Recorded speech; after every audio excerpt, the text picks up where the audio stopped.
The program will now begin. Welcome to this virtual event on climate and security, advancing a gender lens. I'm Milan Verveer, the director of the Georgetown Institute for Women, Peace, and Security, and we're delighted to have all of you with us today. We are excited to be partnering on this event with the UN Joint Program, Women, Natural Resources, Climate, and Peace. Yes, they all go together. This is a combined initiative of UNEP, UN Women, UNDP, and DPPA, all the acronyms many of you are familiar with.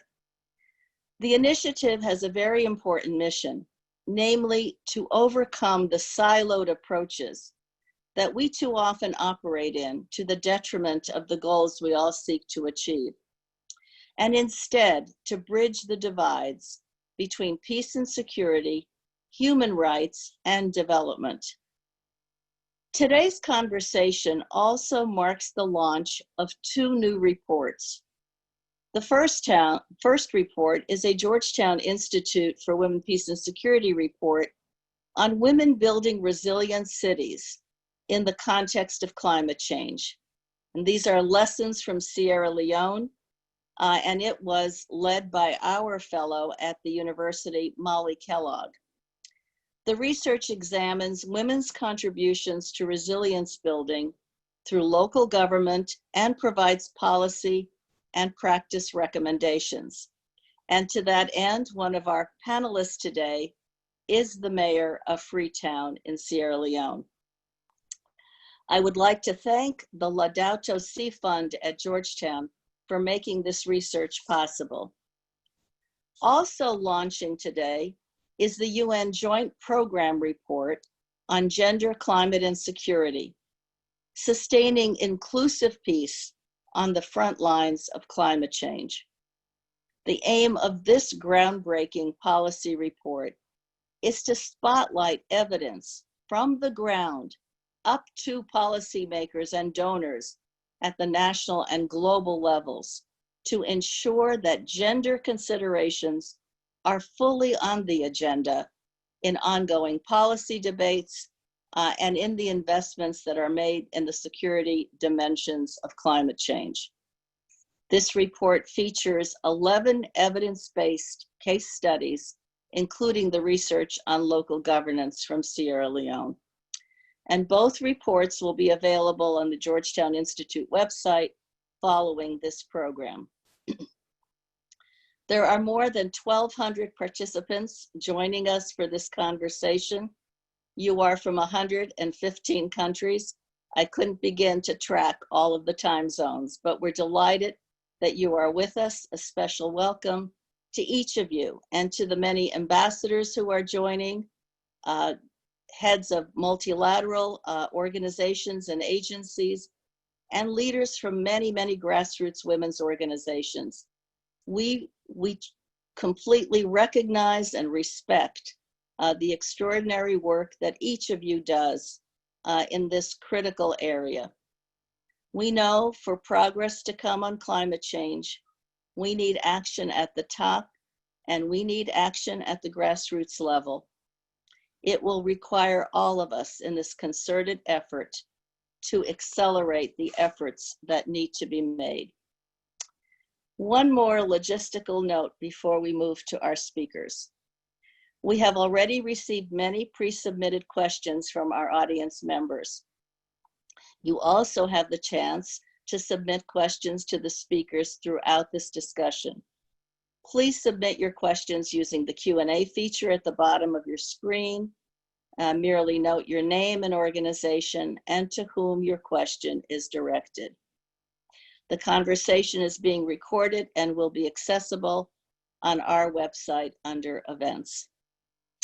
It is now my special pleasure to introduce our opening speaker.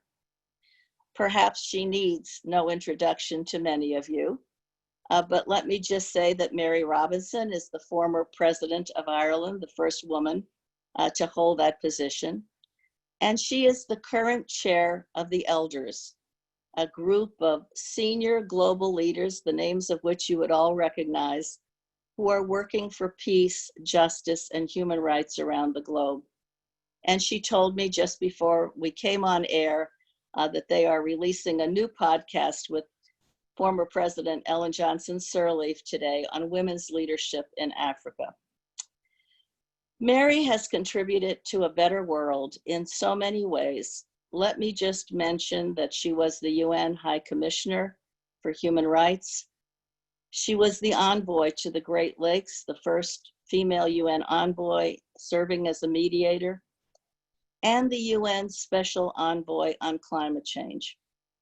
She has been and continues to be a powerful voice for climate justice, and her book on that topic is an inspiring call to action, and I believe a must-read for everyone who cares. Mary, thank you for all you do. Thank you for being with us today. We are eager to get your reflections on today's topic, and know that we share with you the urgency of why this issue is so critical for all of us to be engaged. So please give us those reflections and call to action.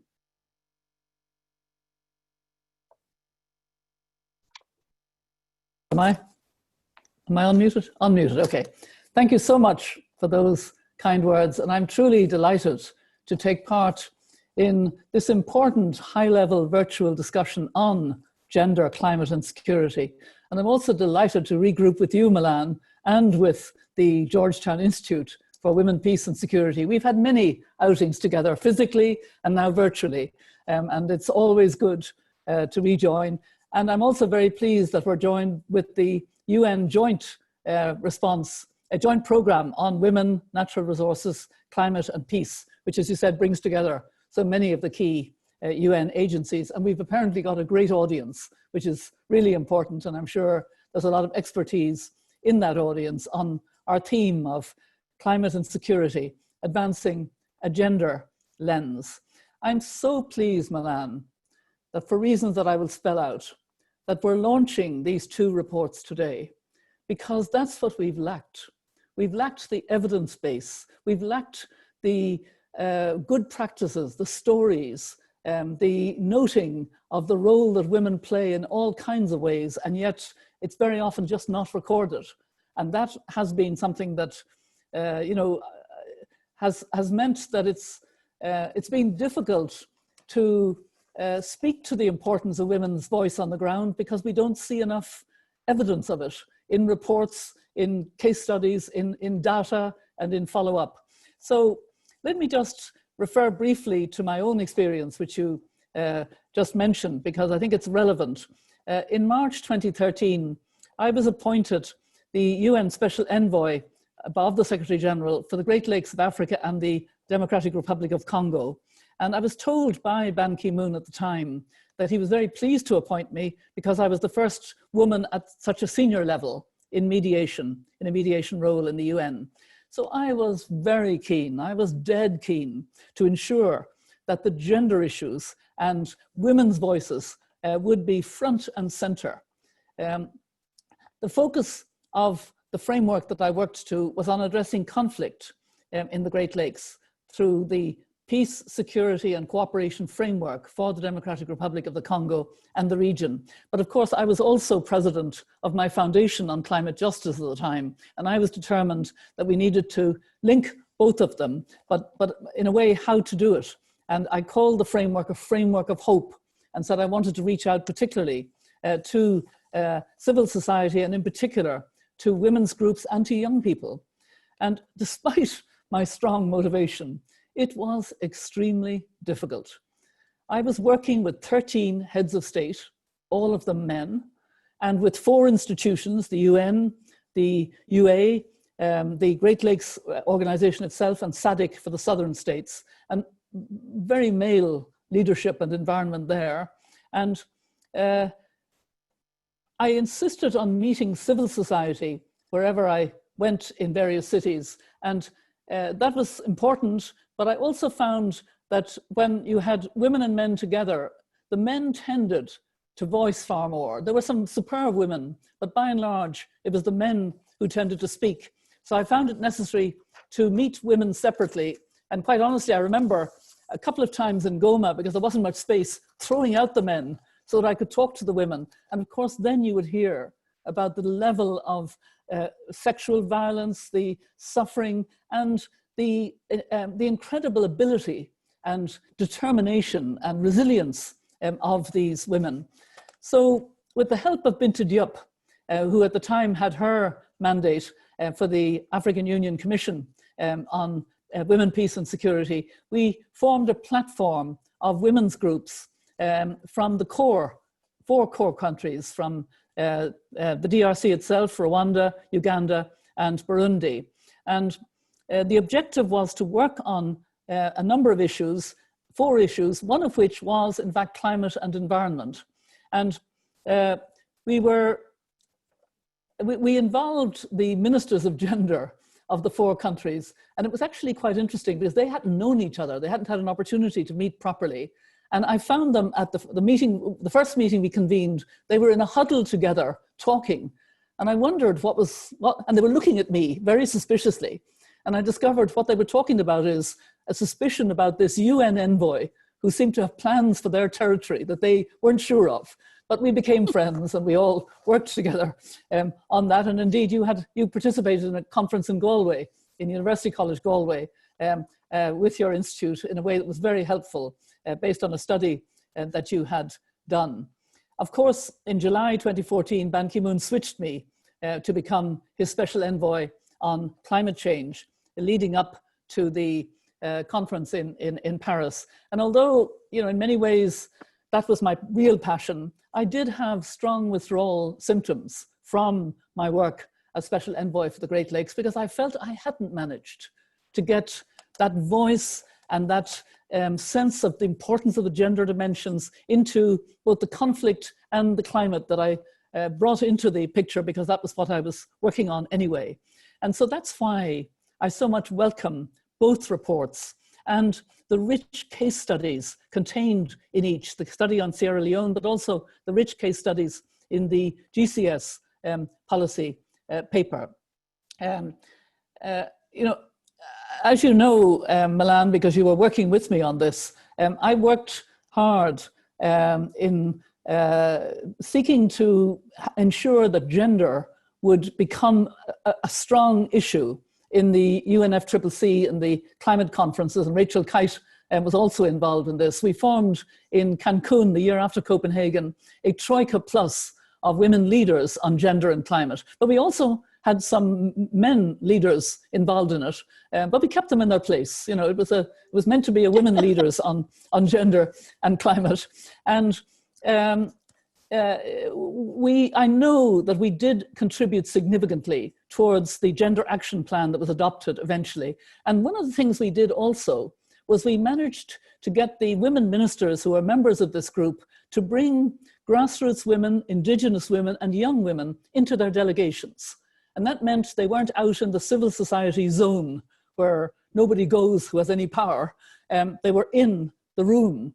And when those voices, those frontline voices were heard in the room, it made such a difference. I saw it over and over again. It woke up those technical male technicians with their emphasis on phrases and commas and language and fighting battles over that, instead of what was the purpose of it all and what were we supposed to be doing. So I really like the recommendations in the report.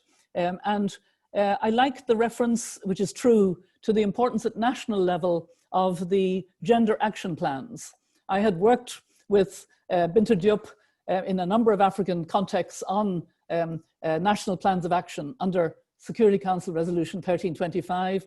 In fact, Ellen Johnson Sirleaf and myself talked about that because I went to a major conference when she was president in Liberia for 1325, which I'm sure some of your audience would also have been involved in. And it is important now to integrate into the plans of action the climate and environment risks, which are very real.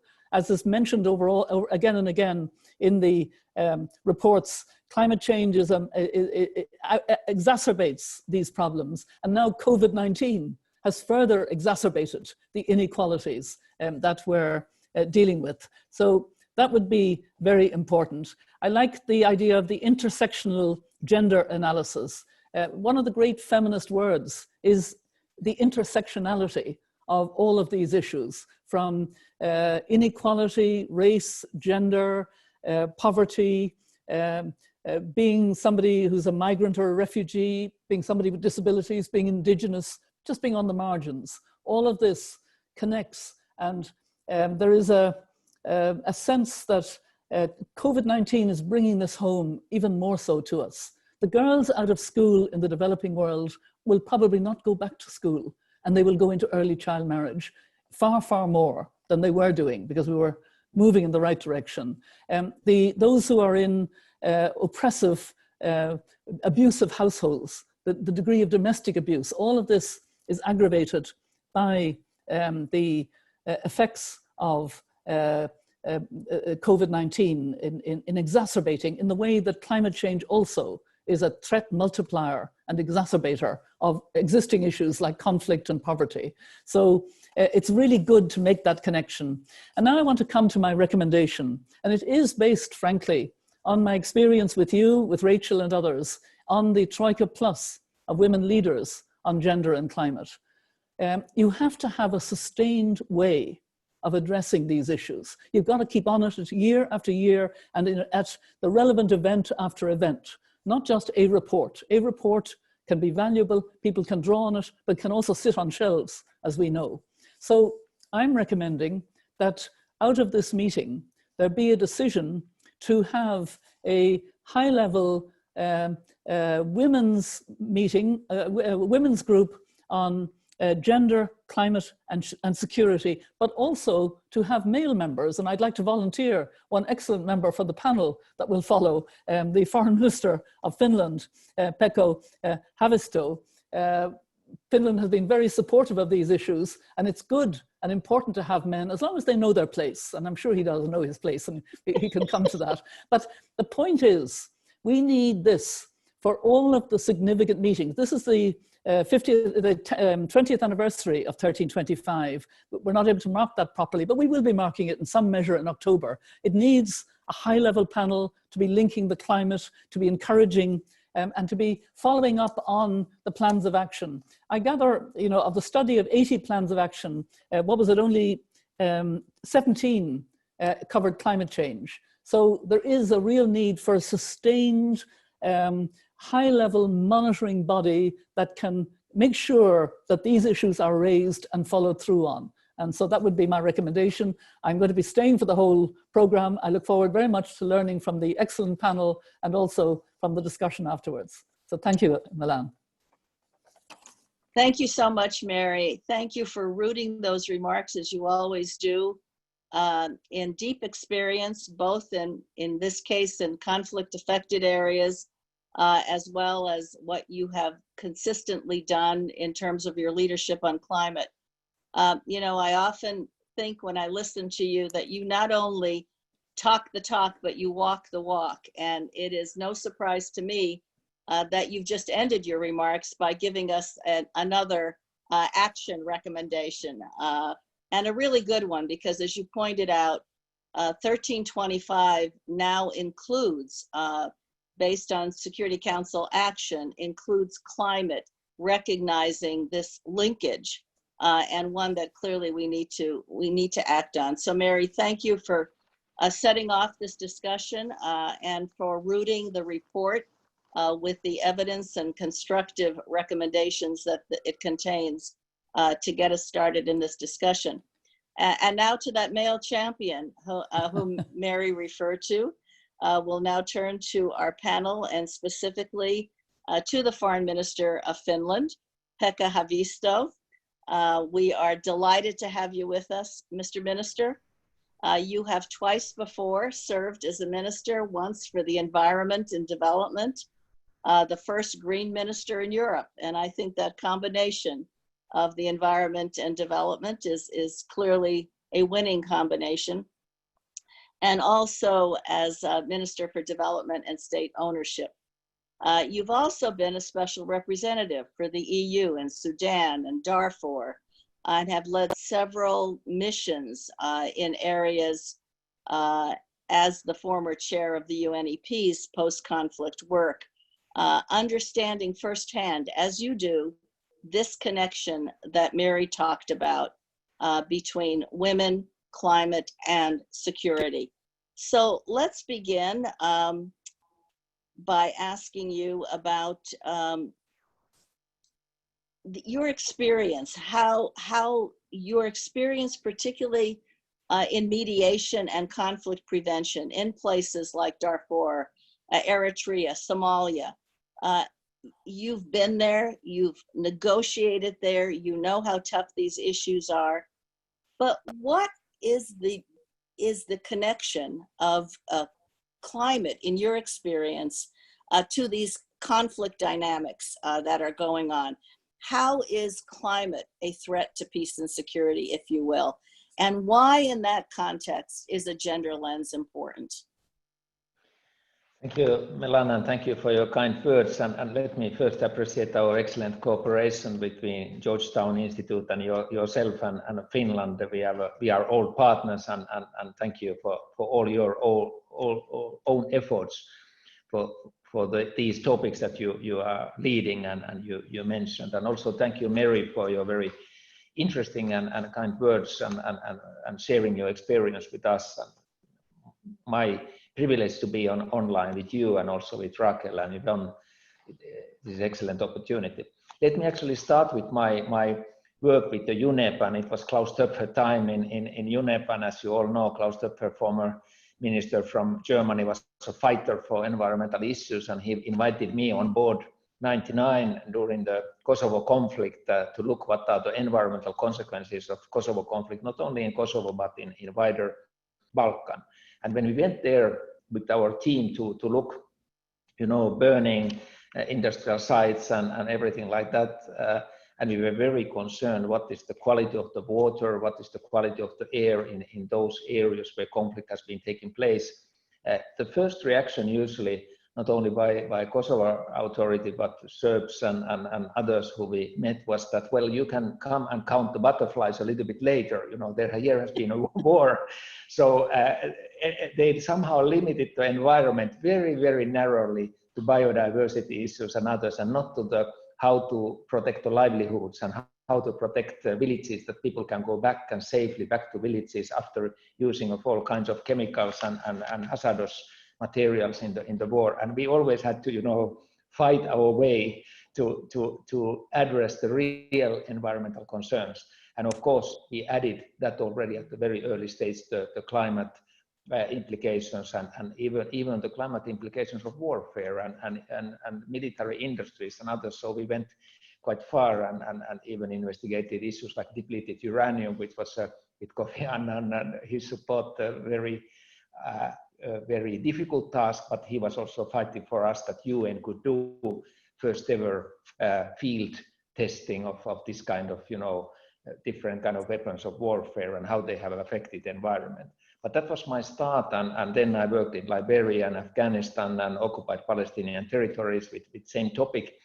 And actually, so I started as an environmentalist more in post-conflict situations. And then when I was invited to Darfur as a European Union Special Representative, I somehow wanted to drop a little bit this environment from my shoulders. And I think, okay, now I'm in a serious mediation business. But when we went to Darfur, of course, the first issue in the villages that people raised up was environment. There has been droughts, lack of water, people have lost their fertile lands, they have been pushed to the camps, Janjaweed have been coming and occupying their fields, and everything was around environment. And everybody wanted to talk about environment with me.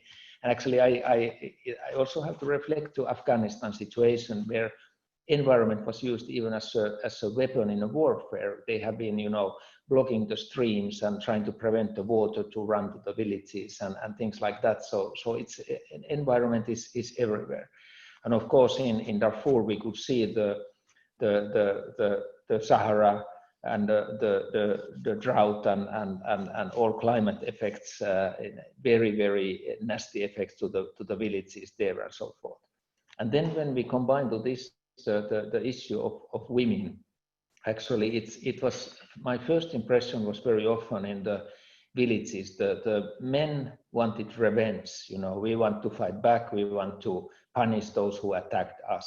And the women were talking about the livelihoods, about their children, about how to continue the life after very, very difficult conditions and so forth. So our ally, our natural ally was always the women in the villages. And I also wanted to see women not only as victims, but as actors, as political players in there. And whenever we went to the peace negotiations or local peace building, we always asked, oh, where are the women around the table? And, you know, then sometimes, you know, sometimes even the soldiers were bringing their girlfriends or wives or whatever, but who were not very representative women. But then we wanted women from the refugee camps and women who are politically active, and even some women mayors and so forth joined us.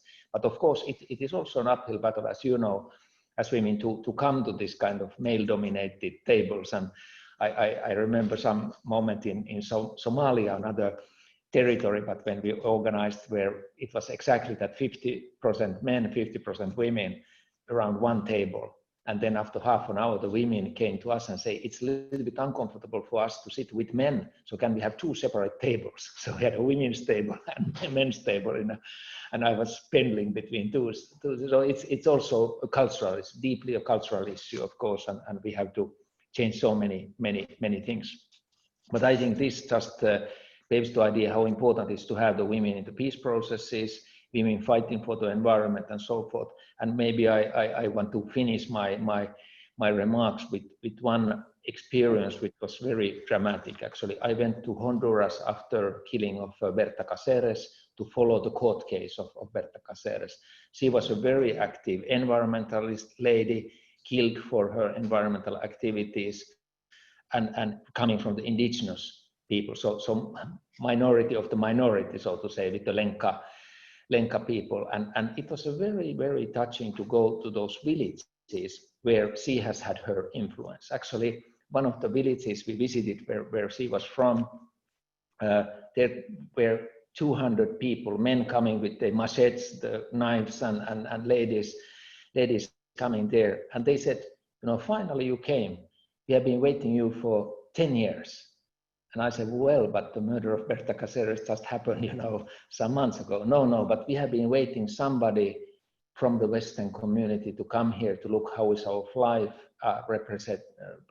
very representing and how the government is dealing with us and how they are stealing our land and how they are stealing our fields. And you know, we were immediately in this kind of indigenous people's everyday life problems and so forth, and it was extremely touching moment. And since then I've always been thinking, if you are a woman coming from indigenous groups, minority groups, trying to fight your way, you know, and defend the environment like Berta Cáceres was doing, how difficult that is. So let me just stop here and with this snapshot of some experiences. Thank you. Well, thank you, Mr. Minister. And you know, it's always these experiences that speak so much more profoundly often than some of the struggling language we always put together in our policy efforts. So thank you for that and for giving us that rootedness, if you will. We're going to turn now from high-level multilateral leadership to the local level. Yvonne Aki-Sawyerr is the mayor of Freetown, Sierra Leone. She has been committed to transforming her city, the capital and the largest city in Sierra Leone, by tackling environmental degradation and creating jobs. Her plan, quote unquote, transform Freetown, consists of an inclusive, data-driven approaches to addressing challenges. The mayor has had a long career in both the public and private sectors, including serving as the director of planning at the National Ebola Response Center during the 2014-15 epidemic, and as delivery team lead in the post-Ebola economic recovery. We could use you now, Mayor, in the horrible challenges we're confronting with COVID, but she was rightly recognized for her heroic work with the country's gold medal. So thank you for being with us. The Georgetown report, which we're proud to launch today, describes the way you are tackling environmental degradation and rapid urbanization, which are not common just to your city, but so many others as well. So tell us how your inclusive approach to governance has been critical to the success that you've achieved in addressing the climate-related security risks for your residents. And maybe you could just also tell us how the COVID virus has complicated your work, if it has complicated your work, and what opportunities, even though it comes with so many horrible problems, what opportunities it might provide for sustainable and inclusive development. Mayor. Thank you so much, Ambassador. It's such an honor to be on this platform. The inclusive approach is a prerequisite for success. In order for us to address the challenges that you laid out, these environmental challenges, just picking up on some of the examples that Minister Pekka made mention of, that link between security conflict and environmental degradation. So the significant urbanization, the big sort of explosion in population growth in Freetown was precipitated by the war. Back in the late 1990s, coming on to 2000, saw our population multiply really rapidly, and a sort of momentum built, which really hasn't stopped. And Ebola just sort of gave it another push. And so when you talk about the environment, those links are often there. But that you move because of security reasons, but then you then become even more vulnerable when you find yourself on the margins, on the edge. Inclusivity is a must, I say, because you don't impact the lives of 1 million+ people top down. It won't work, because change needs to happen, and you can't force change and have anything that's sustained and internalized. So Transform Freetown started off with a vision, but very quickly moved to trying to ensure that that vision was shared by as many people within the city as possible. And that included having focus groups where within the first 3 months of my being mayor, we met with 15,000 people. Women, persons with disability, youth, older people across the city, breaking up into our city zones, 322 of them, and then taking that information. Much of it we knew. I mean, anecdotally, we knew there was dissatisfaction with service delivery, but it wasn't just a question of knowing it. It was a question of listening and having people participate in what then became a structure design that had these 4 clusters: resilience, human development, healthy city, and urban mobility, and 11 priority sectors. And then articulating with the support and input from technical experts what our targets were going to be. And here inclusiveness comes in from another dimension. It's not just who you speak to, but what your targets are and how they systematically bring in everyone. So our targets, which for health, for example, are very women focused: maternal mortality, setting clear targets for that, reduction of NCDs, adoption of healthy lifestyles, again, somewhere where women are disproportionately impacted. But when it comes to skills development, again, those targets have specific numbers for women. In the same way with the environment, we're very clear. We wanted to ensure that we increase vegetation cover by at least 50%. So with these targets, which started with an inclusive process and then are designed to be inclusive as well, we then have gone through in the last 2 years that I've been in office, really driving forward implementation of specific initiatives. And because I guess of my private sector background, I'm also an accountant, very numbers based. So we have 4 clusters, 11 priority sectors, 19 targets, 37 initiatives. And we keep on top of those and we share them. And some of the things that I just wanted to weave in from the submissions from President Mary and Minister Pekka were the fact that the climate dimension has remained and can easily remain very connected with women, with gender, and with security. I mean, they're inextricably linked. And it's actually sort of the silo practice of looking at them separately prevents you from success, prevents you from making progress. So whether it's our tree planting initiative, which was launched in January, and we actually planted our first lot of 1 million trees. So we're actually planting 1 million trees. Freetown, the tree town.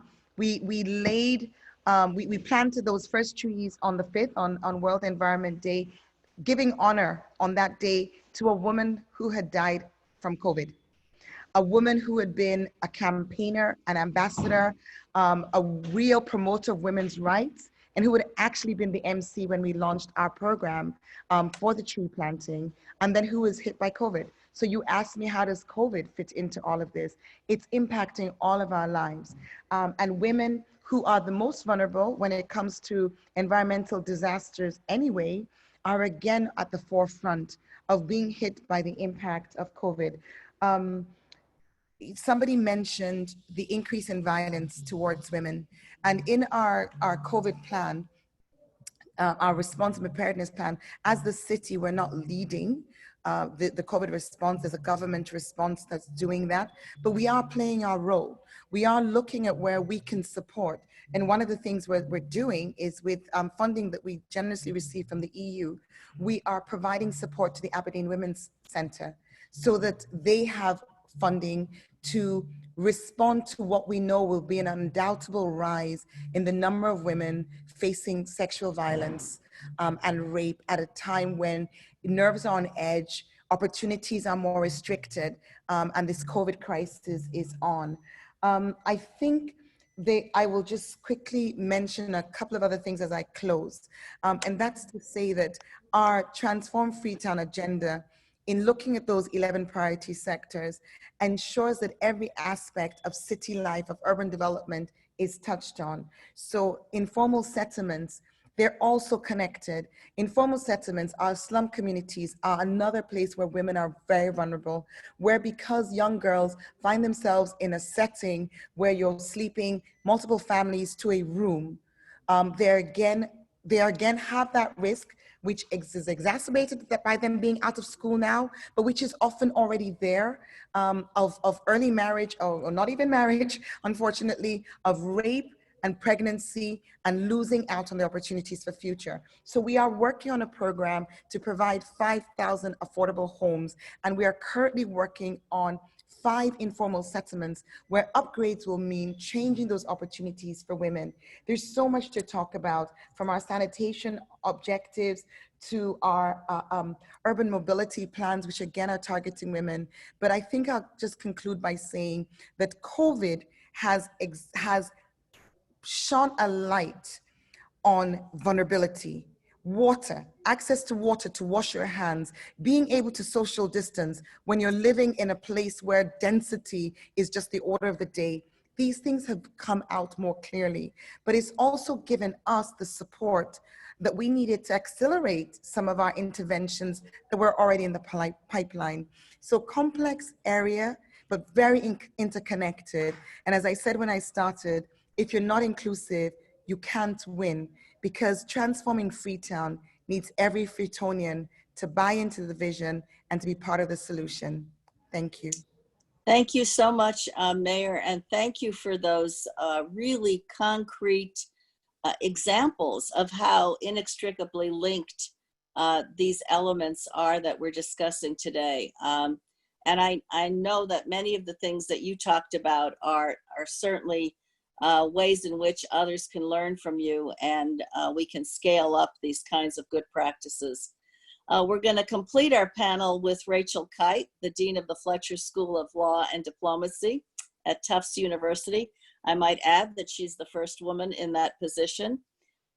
Rachel brings considerable expertise to these issues related to climate change. Earlier, she had served as the special representative of the UN Secretary General and CEO of Sustainable Energy for All, spearheading efforts to promote clean, affordable energy and low carbon growth as part of the UN's Sustainable Development Goal. And as you know, this is a very, very important aspect of dealing with the climate change challenge, the whole access to energy and what kind of energy. And before that, she was the World Bank's Vice President and Special Envoy for Climate Change. So like our other speakers this morning, Rachel brings considerable expertise and experience to this area, particularly at, again, the high-level multilateral level, trying to grapple with these challenges. And now in the academy, in the role of the academy. So Rachel, how does your understanding of the linkages that we've been discussing, how did it evolve? Did it evolve, or was it always there consistently seeing how these pieces were related? And if it evolved, how did that come about? What was that moment of revelation, if you will? And you know, the mayor had talked about COVID, and I want to ask you if you also see the COVID experience that we're all going through, particularly because of the disparate impacts on women. Is it going to undermine inclusion, or will it, as she said, provide that spotlight that might take us to a different place, a place of progress? And then, and maybe just to punctuate that, young people, since you're dealing with youth in a very significant setting today at your School of Diplomacy and International Affairs. So Rachel, take it away, as I know you will. Oh, well, thank you, Milan. It is so lovely to see you and be with you. You have the best bookshelf, I think. So I know we're ranking bookshelves now. We all live on Zoom. But it's really a great honor to always be with Mary and with Mr. Haavisto, and to hear the fantastic work that the mayor is doing in one of Africa's greatest cities. So maybe to just pick up where the mayor left off and where you poked me a little bit, I do think that, as the mayor said, COVID has revealed to us what we really need to be thinking about when it comes to our own resilience. And it has revealed that you are not resilient, we are not resilient, unless we can support the most vulnerable within our own community. You can't self-isolate around pandemics, and you can't self-isolate around climate change. Unless the community is all well, then no individual can be safe or well. And you can extend that out to the international community. And so at a time when certain countries were turning inwards, they haven't managed guess what, they're not managing the virus as well as those who are, taking lessons learned from who's doing what well and what works in what setting. So I think at the grandest level, this lesson of resilience has to be taken on board. And at the most local level, I mean, I'm resilient within my community because I can walk out of my house down into common land to a farm and get fresh eggs, and I can get them affordably, right? I am not resilient if I have to stand in line to a supermarket where the shelves are empty and where people feel afraid without masks and PPE equipment. And I'm relatively wealthy, right? I'm not at the bottom of the pyramid, and so it applies just to me, to everybody else. So I think these lessons have to be internalized, and these are the lessons that women leaders, in the last few years, working with women entrepreneurs and women's leaders in the effort to get clean, affordable, and reliable energy to everyone. And this is what they have been saying, that the struggle for resilience and adaptation under climate change means. The struggle for having energy for all really means. The water for all, sanitation for all. It's all about, we have to not leave anyone behind. And of course, that was the mantra, both in the adoption of the SDGs and was actually a leitmotif of the Paris Climate Accord. It was about emissions reduction, but it was about the fact that a decarbonized economy has to work for everybody. And the good news is that it can, right? So I hope we take this moment as a moment of learning, and that we don't fall back into something which was deeply unsustainable and which was deeply inequitable, has been proven to not work very well. And we can look at the energy system for evidence of that, and we can look at food systems as evidence of that. They're both systems that have proven themselves to be unsustainable, unreliable, unaffordable for many, and deeply suspect from a perspective of resilience. And so there's a lot of learning there, I think, for us. And then when I step back, you asked me whether I'd had one big revelation. Well, I wouldn't claim great insight many times yet. I've had moments of revelation over 30 years of working on these issues, starting with Bella Abzug screaming at me, for those of you who study feminism in the United States, and for those of you who've watched Mrs. America on Hulu, screaming at me that, unless and until a polluted stream, that she did not want to be mainstreamed into a polluted stream, and that the feminist struggle was not to just sort of take over a polluted world, but the feminist struggle was to clean that world up, and that women had to be in charge of that. So that was one revelation. And then, I was talking just before we came online, again, the work of the women's organizations across Western Africa, in particular in the Sahel, but then obviously in Sierra Leone and elsewhere, who are at the forefront of transforming communities by making sure that by getting access to, in particular, off-grid solar energy, which you can use then affordably to be able to irrigate your crops, that can provide you with the productive use of electricity for livelihoods. But also, how do you manage health clinics if you don't have reliable, affordable and clean power? And of course, one of the greatest examples of crowdfunding inspiration has been what Freetown did, and a group of people did together, literally on Twitter, raising tens of thousands of dollars to make sure that the neonatal ICU units in Freetown could actually operate on a 24/7 basis, and that it could be a source of life, not a source of death for the youngest and most vulnerable. So, first of all, we know it's affordable. We know we can do it. We're talking about very small amounts of money, and those have been my inspiration. Which brings me to back to the systems failure. So I want to make 3 quick points. One is that so we know that in a world of resource scarcity, women hold the burden, in particular in rural communities, and in particular in vulnerable and poorer communities, even in cities. And that is true in every country of the world. This is not something that is differentiated between poor and rich countries.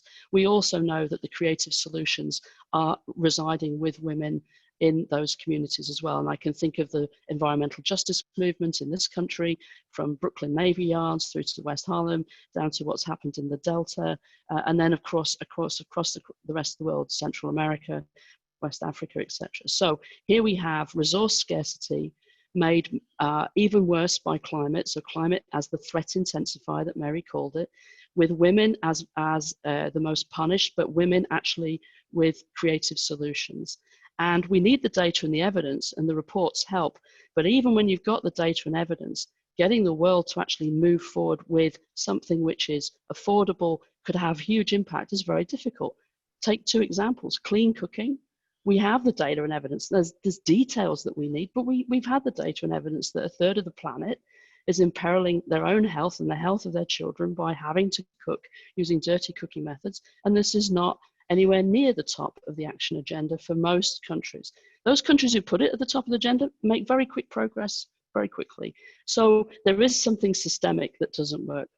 The other system failure is the food system, and I think over the next 2 years the UN is going to be putting more and more attention on that. I'm glad that Agnes Kalibata will be leading that for the Secretary General.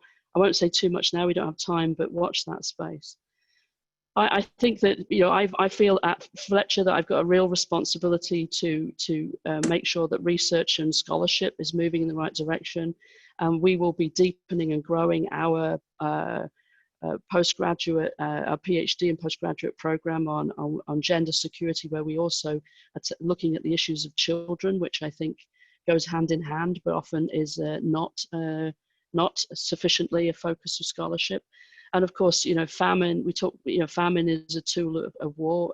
My colleague Alex de Waal at the World Peace Foundation at Fletcher, spent a lot of time making sure the world understands that, but now we have to instrumentalize it and make sure that the countries know that they can't use famine as a weapon of war in a world of climate change. And what does that really mean? Second to last point, I think that women are also then most vulnerable to climate as a threat intensifier in a resource scarcity world because of the other things that happen in that resource scarce world, and that's violent extremism.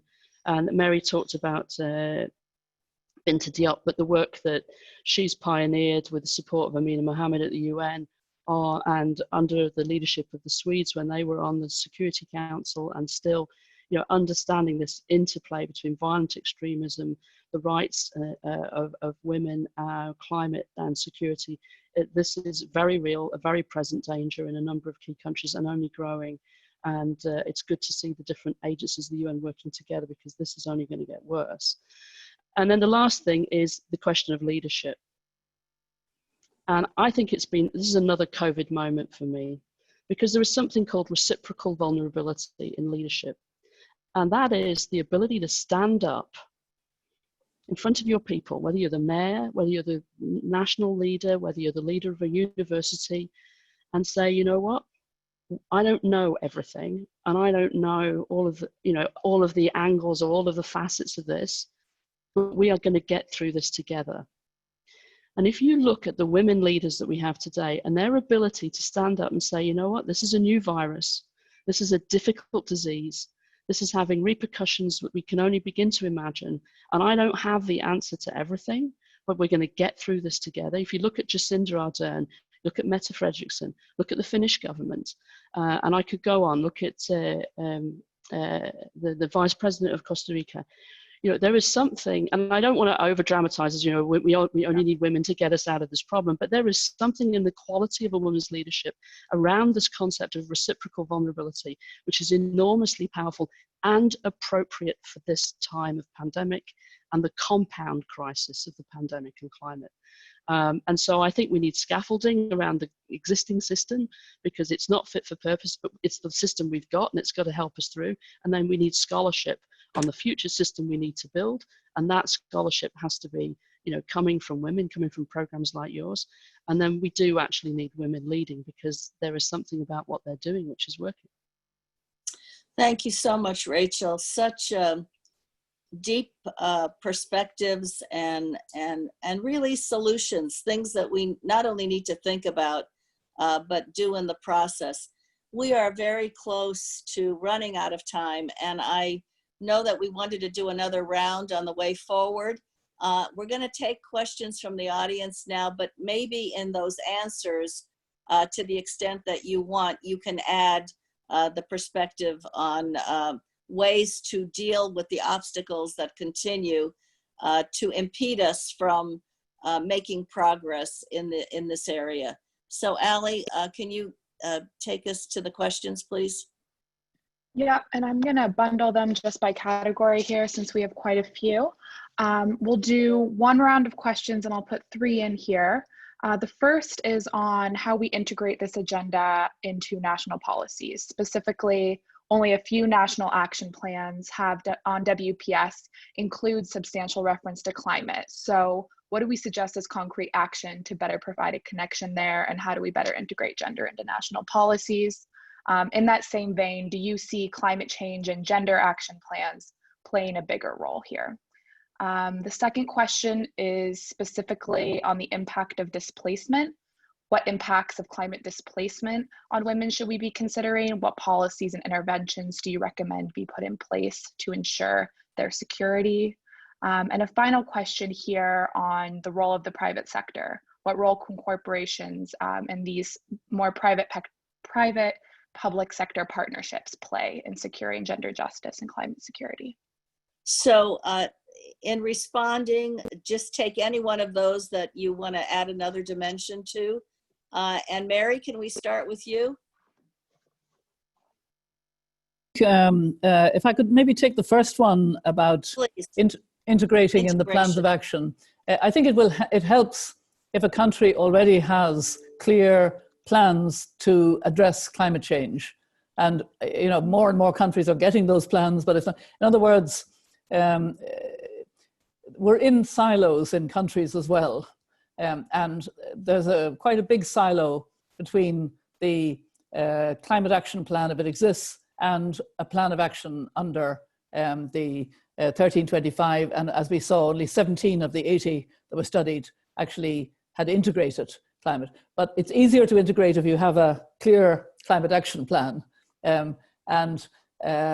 So obviously we want to encourage all countries to have those plans. And I think it's a matter of opening up the dialogue between those who are, have the primary responsibility within the country for the National Action Plan, which again has to be whole of government. That's the whole idea of it. But the department that has it is usually justice or whatever, sometimes health, sometimes, it depends. But, and then, make it clear. And that's why I do come back to the point I was making. This would be helped if there was a high-level group monitoring how countries are doing it. And so I come back to that recommendation as well. And I would have comments on climate displacement too. My foundation spent a lot of time on it. Maybe if I could just say a few words about climate displacement. Very often, it's not like a refugee or asylum seeker or that refugee or asylum seeker and family. It's whole communities that have to be displaced. And I remember the story that Ursula Rokova told more than once at climate meetings about moving a population from a cataract island where they could no longer live because of climate. It was being inundated. And they had to move to Papua New Guinea. And she had bought the land. She had brought groups over in small numbers so they get to know neighbors, get to be friendly. And then she would say, but there's nothing I can do about the fact that we have to leave the land of the bones of our ancestors, and the pain in her voice. And so we need, for those who are climate displaced, they need to bring with them that sense of community. The grandparents need to talk to grandchildren and be recorded. They need to record their culture so that they bring with them as much as possible. That's another dimension of climate displacement. Thank you, Mary. And I think the point you made about monitoring is so important, because we get all these great plans and they've got great intentions and then nothing happens. And so I think some accountability mechanisms would be in order. Minister, and maybe you could also touch on how states, how governments can be more responsive in overcoming some of these barriers to what we've been discussing today, because we do need to make greater progress. And I want to thank Finland for your leadership on Commitment 2025, because I think that's an example of recognizing that we have to accelerate progress. Thank you for those words and so many good questions. And maybe first to say that this COVID-19, of course, well, we are a country that has committed to 2035 climate neutrality and so forth. And now we are looking what's happening to our economy. All countries are looking, and what also happened that everybody turned back more to the national states to protect their citizens and so forth. But now we are opening up and everybody understands how important the multilateral organizations are, how important it is that we have a WHO for vaccination, and how important it is to get this spread also to vulnerable countries and so forth. And I think we are in this kind of way. But if I look Europe, we are now talking more actually recovery plans, more about of course not only about the role of women, but actually the Green New Deal type of issues, circular economy issues and others. And I think this gives an opportunity also to turn our economy. I maybe reference to private and public debate, that we can turn our economies more environmental friendly, more climate friendly, and also change some social patterns on equality, as here has been said.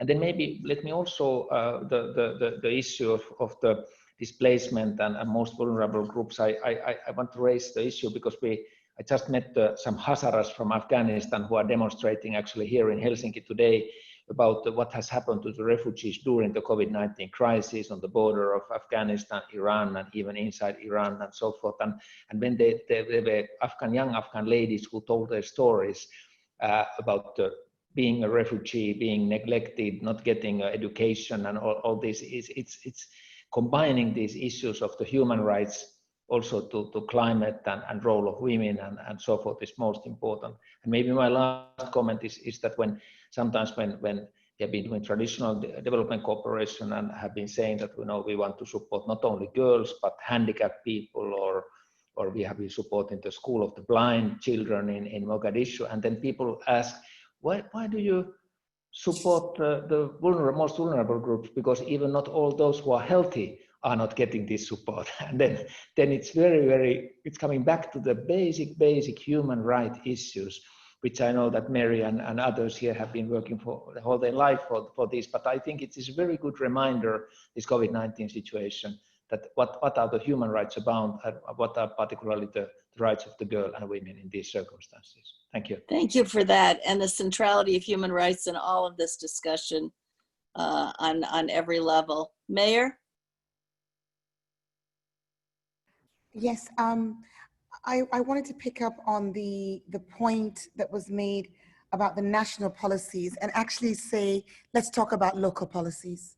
Let's talk about the fact that when we're looking for the SDGs to be implemented, and I do feel that those various action plans, whether it's gender, whether it's climate, all of these are addressed in the SDGs. So we're having, we've got the national voluntary reviews, but last year, a number of cities, including Helsinki, I was with Mayor Jan, and we signed a voluntary local review, making our commitments to implementation of the SDGs at local level. And I think that when we talk about women being more involved in governance, there is this tendency and to addressing these challenging problems where the women's voice is, as Rachel has so sort of eloquently explained, where the women's voice, the women's perspective and approach can be quite different and definitely beneficial. Bringing that to the local level, local governance, making local governance matter, opens a platform where more women can step in. So, and at the same time, I actually think so many of the challenges that we see at the national level are there because they're better addressed at the local level. We're the ones on the ground, we're the ones dealing with the people, we're the ones face to face, and therefore we're the most likely incentivized to make the difference because my residents see me on the streets. And just on that point of PPP in the private sector, I just want to tie this in and say to the person asking that question, I think it's about co-creation. The private sector is not some other. You are part of our cities, you are part of our nations, and it's about how we address our challenges. And again, I would say, not that I'm an advocate for local governance, but I am. I would say that at the local level, there really is that opportunity for us to work with our residents, our private sector residents, in co-creating our solutions. And women's roles can play into that maybe a little bit more easily than happens at the national level. Thank you. No, thank you for that. And I was thinking about our own situation here in this country, where the national government has abdicated, but it is the states and it is the cities and it is private sector that have taken up the baton to address this. So thank you for those, for your life experience in doing all of this, not just for your reflections. Rachel.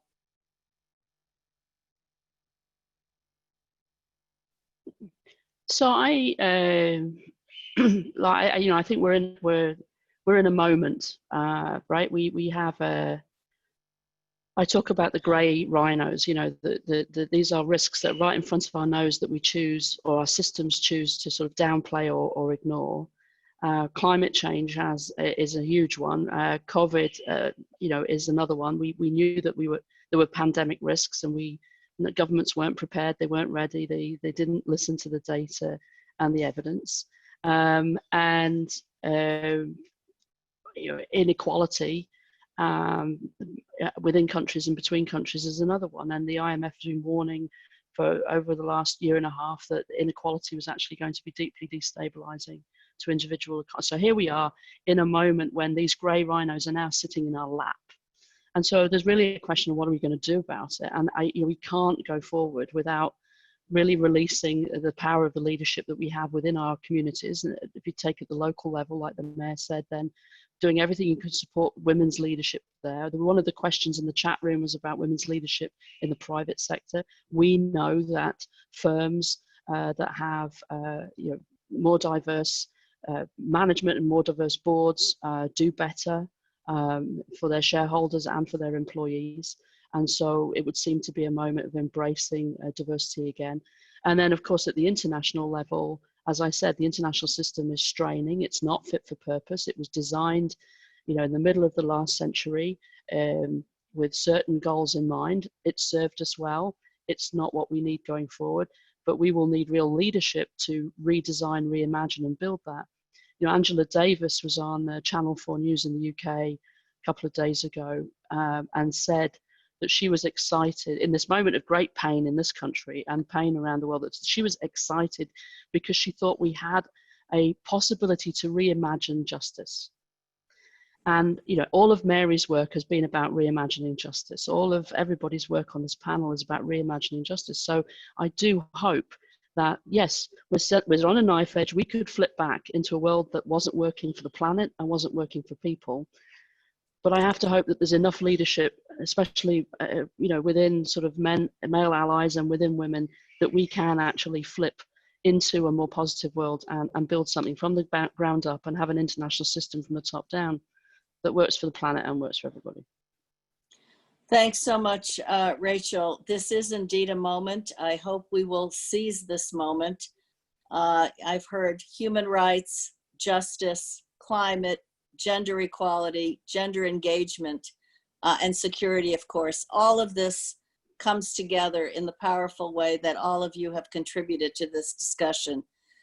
So it is one of those situations where we're out of time, but we've been discussing the most critical issue of our time. And I hope that for our audience, no matter what position you're in, what leadership role you play, what role you have as an individual, that everybody will engage on this topic. And when you do, to bear in mind these linkages that we've discussed today, because they're critically important for the kind of outcome we all want to see. I can't think of a better group of people to have discussed this topic today than all of you. We are so privileged and so grateful. Keep up your good work, your leadership, because we all depend on you so much, and we'll try to do our part in the process.